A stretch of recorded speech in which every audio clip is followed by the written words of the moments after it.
In a simple harmonic motion, such as the one in this picture, an object with mass m oscillates back and forth around this equilibrium position, and to the right side it can go as far as this position, this displacement a, that's called amplitude, and to the left side it can go as far as negative a.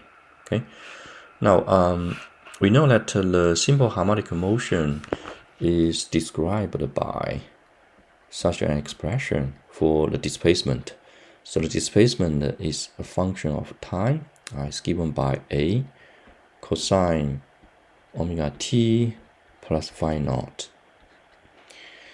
So now let's think about other quantities, like in a regular kinematics. When we know the displacement, we can calculate its velocity and we can further calculate its acceleration.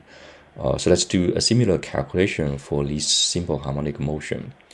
The velocity is given by the time derivative of the displacement.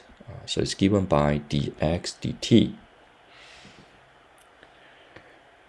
So this one is given by, according to this equation, negative omega a sine omega t plus phi naught.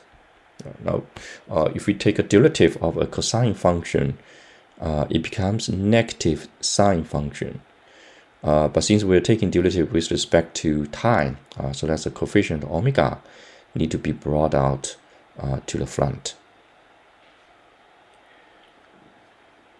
Okay, so that's the velocity. Now, if you look at this expression, the maximum value of the velocity is given by omega times a. Okay, so that's called V max. That's the likely amplitude for the velocity's oscillation. And it also goes out of phase with this displacement. For example, when omega t plus phi naught equals, let's say, pi over 2, then cosine equals 0. So if the phase becomes pi over 2, then the displacement equals 0, meaning that the object M now is at the equilibrium position. But at this location, if you substitute in pi over 2 for this omega t plus phi naught for this phase, then sine equals 1. Sine pi over 2 equals 1. And we get V here equals negative omega a. So the object is moving to the left side, and at this instant, right at the equilibrium position, its velocity has the maximum magnitude. Okay.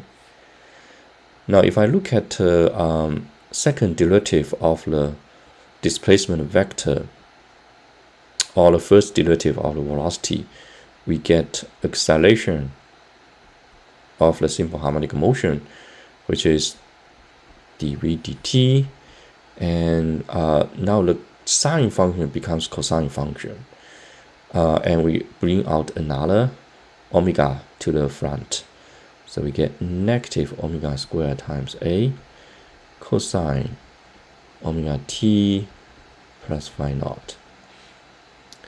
So let's continue this discussion here. Suppose that omega t plus phi naught is pi over 2 again. Now, the acceleration becomes also 0, right? Since we also have a cosine function here for at, and cosine pi over 2 equals 0. So that's the case when the object is at the equilibrium position, then there's no restoring force.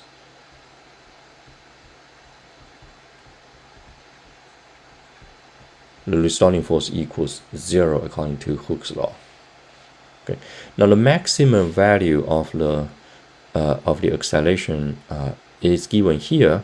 That's a max, which is omega squared times a.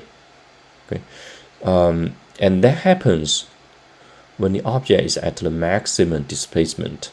For example, at x equals a on the right side, then the acceleration there is negative. So for example, when x equals positive a, then the acceleration equals negative omega squared times a. So that's the maximum value of the acceleration pointing to the left side. Okay.